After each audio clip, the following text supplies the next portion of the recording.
विद्यार्थी मित्रों, हूँ आपનું સપ્તશી સંકુલ વિદ્યાલયમાં હાર્દિક સ્વાગત કરું છું।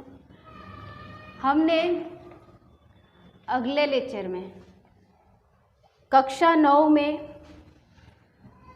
पाठ 15 दाज्यों देखा था, जिनका आज हम भाग 2 देखेंगे। आपको उसका प्रकार तो पता ही है कि कहानी है ये, दाज्यू का मतलब भी आपको पता है कि बड़ा भाई।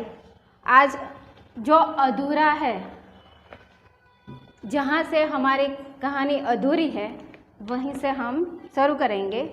तो आप अपना पाठ्य पुस्तक निकालिए और देखिए। अतीत गांव, ऊंची पहाड़ियाँ, नदी, ईर्जा, ईर्जा यानी माँ। यहाँ पे मैं कुछ शब्द लिखूंगी तो आप अपने नोटबुक में लिख लेना।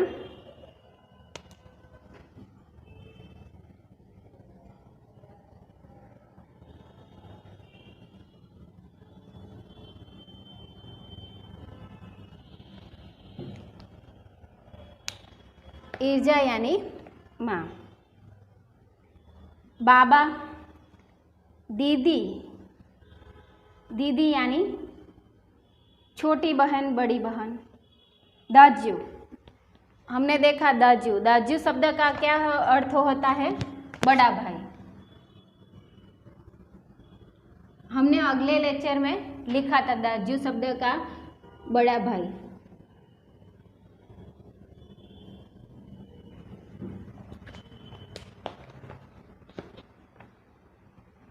मदन को जगदीश बाबू के रूप में किसी छाया निकट जान पड़ी।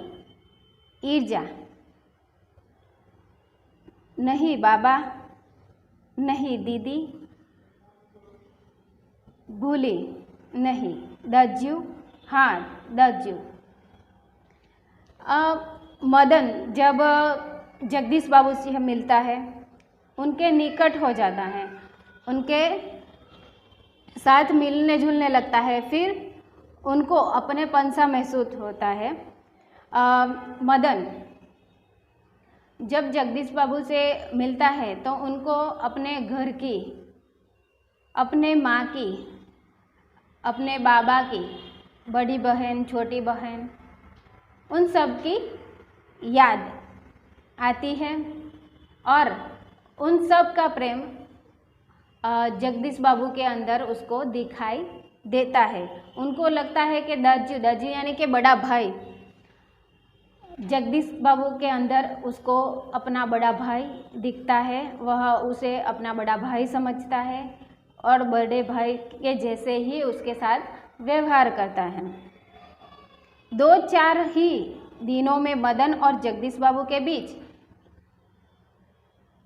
अजनबीपन की खाई दूर हो गई। अजनबीपन की खाई यानी उनके बीच जो एक अजनबीपन था वह दूर हो गया।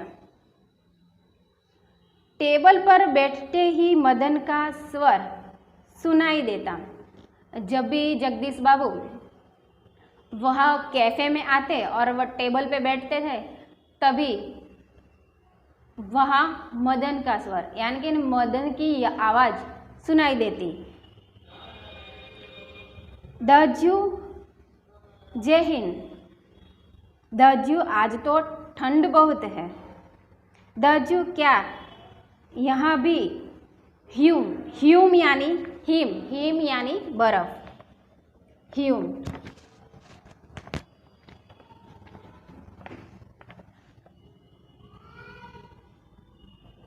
हिम, बर्फ।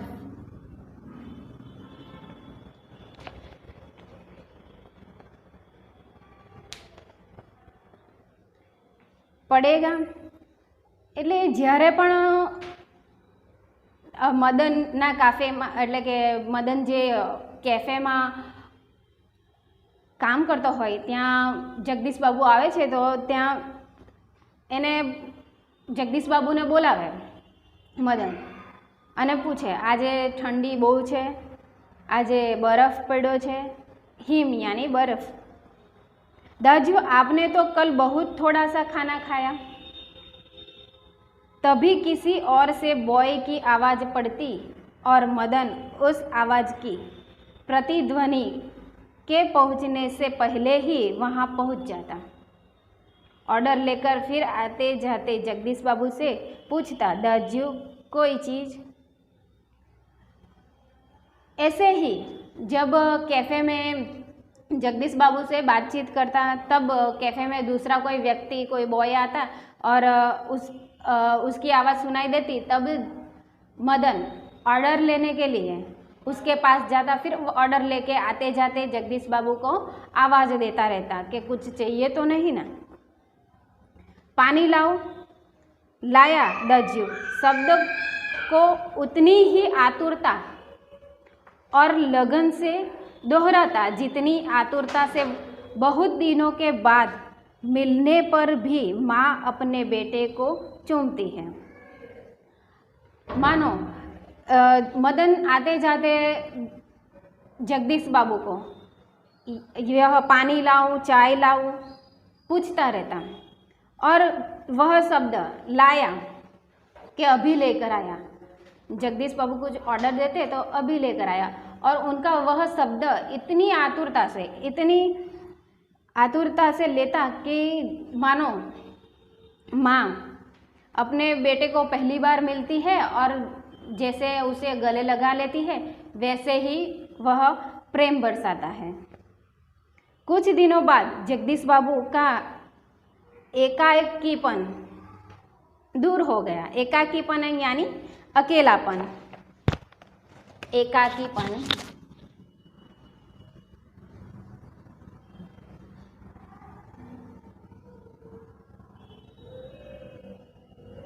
अकेलापन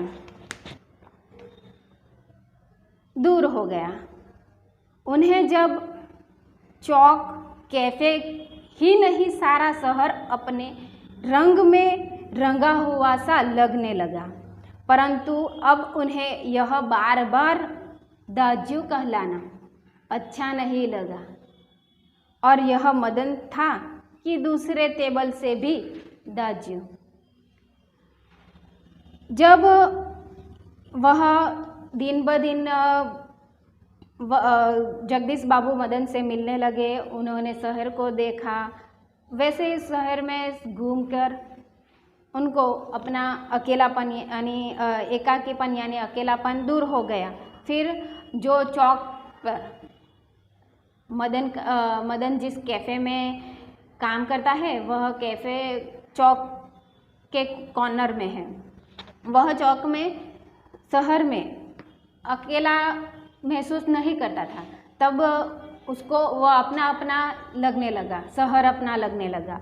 और जैसे ही दिन बढ़ते गए, वैसे उसे मदन द्वारा जो दाजू शब्द बोल रहा था, वह उन्हें अच्छा नहीं लगा, और मदन उसे बार बार दाजू कहकर पुकारता था। मदन इधर आओ। आया दाजू। तो जगदीश बाबू ने क्या किया, जब भी मदन बुला रहा था तब उसने अपने पास बुलाया मदन को कि मदन इधर आओ। तो मदन क्या बोला, दाजू आया। दाजू यानी कि भाई आया। दाजू शब्द की आवृत्ति पर जगदीश बाबू के मध्यम वर्गीय संस्कार जाग उठे। अपनत्व की पतली डोरी अहम यानी अहंकार,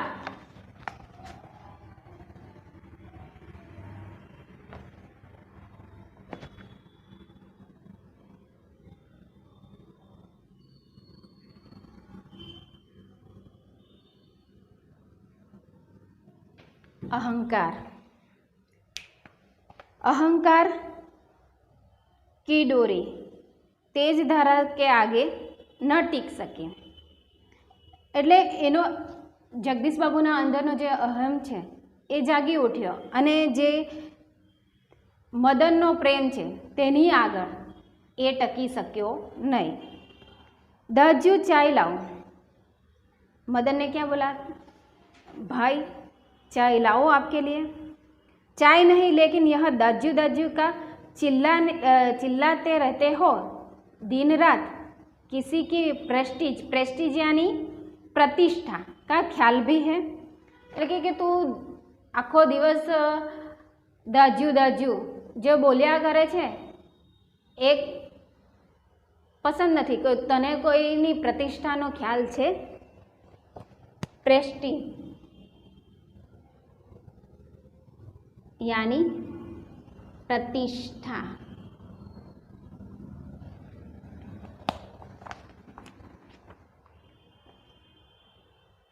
जगदीश बाबू का मुंह क्रोध के कारण तमतमा गया। क्रोध से तमतमाना यानी के गुस्से से लाल हो जाना। शब्दों पर आधार नहीं कर रहा था, पर मदन प्रेस्टीज का अर्थ समझ सके या नहीं यह भी उन्हें ध्यान नहीं रहा, पर मदन बिना समझे ही सब कुछ समझ गया था। जब जगदीश बाबू जोर से चिल्लाया, उसको बोला कि किसी की प्रतिष्ठा का ध्यान तुम्हें नहीं है, तब मदन को यह प्रेस्टीज शब्द का अर्थ मालूम हो या ना हो वह भी उसको ख्याल नहीं था। लेकिन मदन जो शब्द उसने जगदीश बाबू ने बोले वह शब्द सुनकर वह सब कुछ समझ गया था। मदन को जगदीश बाबू के व्यवहार से गहरी चोट लग गई। उसको बड़ी आघात हुई। मैनेजर से सर दर्द का बहाना कर कर वह घुटनों में सर दे कोठरी में સિસક્યા ભર રોતા રહા। એટલે કે ત્યાંથી મેનેજરને કીધું કે મારું માથું દુખે છે અને હું કોથરી यानी કે મારા આશ્રય સ્થાન પર જાઉં છું અને ત્યાં જઈને એ સિસકી ભરીને રડવા માંડ્યો। घर गांव से दूर ऐसी परिस्थिति में मदन का जगदीश बाबू के प्रति आत्मीयता प्रदर्शन स्वाभाविक ही था। किसी कारण आज प्रवासी जीवन में पहली बार उसे लगा जैसे किसी ने उसे ईर्जा की गोद से बाबा की बाहों के और दीदी के आंचल की छाया से बलपूर्वक खींच लिया हो, परंतु भावुकता स्थायी नहीं होती।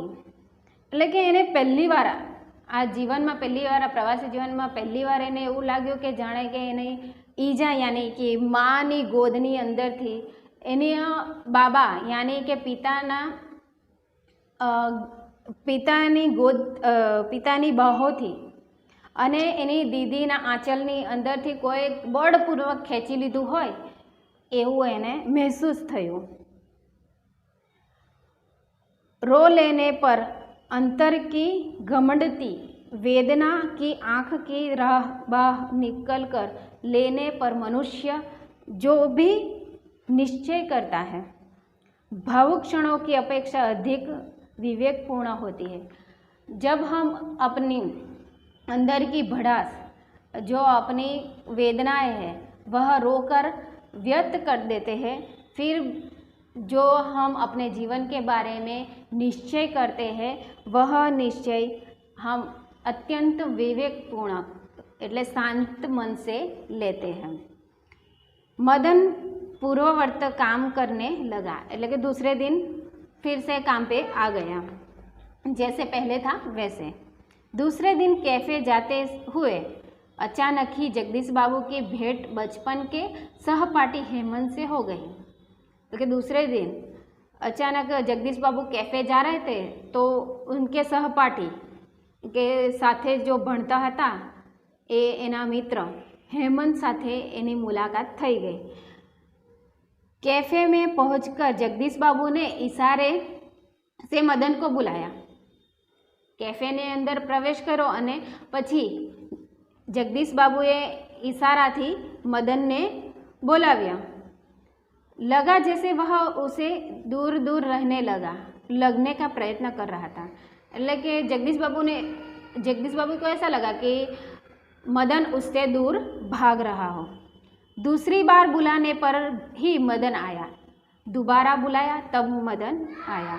आज उसके मुंह पर वह मुस्कान न थी और न ही उसने यहाँ क्या लाऊ दज्जू शब्द बोला।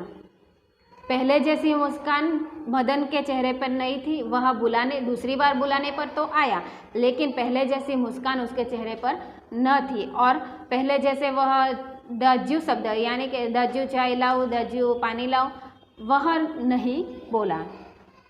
स्वयं जगदीश बाबू को ही कहना पड़ा, 2 चाय लाओ, 2 आमलेट, परंतु तभी लाया दज्जू कहने की अपेक्षा लाया साहब कहकर वह चल दिया, मानो दोनों अपरिचित हो गए।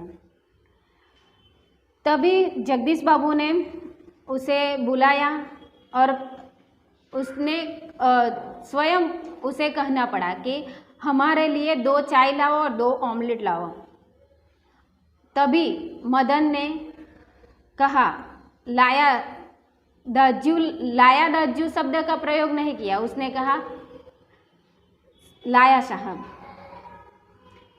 मानो वह शब्द उन दोनों के लिए अपरिचित हो, वह शब्द से वो दोनों अपरिचित हो गए। शायद पहाड़िया है, हेमंत ने अनुमान लगाया। जगदीश बाबू का जो मित्र है उसने अनुमान लगाया, उसकी बोली से अनुमान लगाया कि शायद यह पहाड़ी विस्तार से आया हुआ लड़का है। हाँ, रूखा सा उत्तर दिया जगदीश बाबू ने और वार्तालाप का विषय ही बदल दिया। जगदीश बाबुએ हाँ એકદમ નિરાશ થઈને કીધું કે હા, અને પછી તેમના જે વાર્તાનો ટોપિક હતો એ બદલી નાખ્યો। क्या नाम है तुम्हारा लड़के? મદન બદલી નાખ્યો। પછી તરત જ મદન ચાય લઈને આવે છે અને હેમંત બાબુ એને પૂછે છે કે શું નામ છે તારું? हेमंत ने अहंसा चढ़ाने की गरज से पूछा कि क्या नाम है तुम्हारा? कुछ क्षणों के लिए टेबल पर गंभीर मौन छाया था। એટલે થોડીક ક્ષણ માટે થોડાક સમય માટે જે ટેબલ ઉપર એ લોકો બેઠા હતા એ ટેબલ ઉપર મૌન એટલે કે શાંત વાતાવરણ થઈ ગયું હતું। જગદીશ બાબુ की आँख चाय की प्याली की और ही झुकी रही गई અને તે જગદીશ બાબુની આંખ એ જે ચાયની પ્યાલી આપી હતી એ પ્યાલીની અંદર જ જોતા હતા। મદન की आँख के सामने विगत स्मृतियाँ घूमने लगी, એટલે કે ત્યાં બધા દૃશ્યો મદનની આંખમાં એ બધા દૃશ્યો એક પછી એક વગોડવા લાગ્યા। जगदीश बाबू का एक दिन ऐसे ही नाम पूछना, फिर दज्जू आपने तो कल थोड़ा सा ही खाया और एक दिन किसी की प्रेस्टीज का ख्याल नहीं रहता तुम्हें। जगदीश बाबू ने आंख उठा यही शब्द पहले जो घटना बनी थी, पहले जगदीश बाबू कैफ़े में प्रवेश किया था तब उन्होंने नाम पूछा था, फिर उनकी बातचीत आगे बढ़ी, फिर दज्जू तुमने खाना खाया, तुमने चाय ली और फिर जगदीश बाबू ने उसे डांटा कि तुम्हें किसी की प्रतिष्ठा का ख्याल नहीं है। वो सब एक घटना दूसरी घटना ऐसे उसको याद आ रही थी मदन को। जगदीश बाबू ने आंख उठाकर मदन की ओर देखा। उन्हें लगा जैसे अभी वह ज्वालामुखी सा फूट पड़ेगा। हेमंत ने आग्रह के स्वर में दोहराया, क्या नाम है तुम्हारा? અને જગદીશ બાબુએ જો મદનની ઓર જોયું, આંખ ઉઠાઈને જોયું તો મદન જાણે કે મદન અત્યારે જ જ્વાળામુખીની જેમ ક્રોધિત થઈ જશે। અને પાછું હેમંતે ફ્રેન્ડ છે જગદીશ બાબુને એને પૂછ્યું, આગ્રહ કરીને પૂછ્યું કે શું નામ છે તારું? ત્યારે મદને કીધું કે બોય કહેતે હૈ, એટલે લડકા, બોય यानी लड़का, कहते हैं साहब। संक्षिप्त में सा उत्तर देकर वह मुड़ गया, એટલે કે ટૂંકમાં એટલો જવાબ આપ્યો કે બોય कहते हैं साहब, એટલો જવાબ આપીને તે ફરી ગયો। आवेश में उसका चेहरा लाल होकर और भी अधिक सुंदर हो गया। અને ક્રોધની અંદર એ લાલ થઈ ગયો, અને લાલ થઈ ગયો, લાલ ચહેરાથી એ સુંદર, અધિક સુંદર એટલે ખૂબ સુંદર દેખાતો હતો. આજે આપણો પ્રકરણ પાઠ 15 દજ્યું અહીંયા આપણું સમાપ્ત થાય છે, અહીંયા પૂર્ણ થાય છે. અસ્તુ.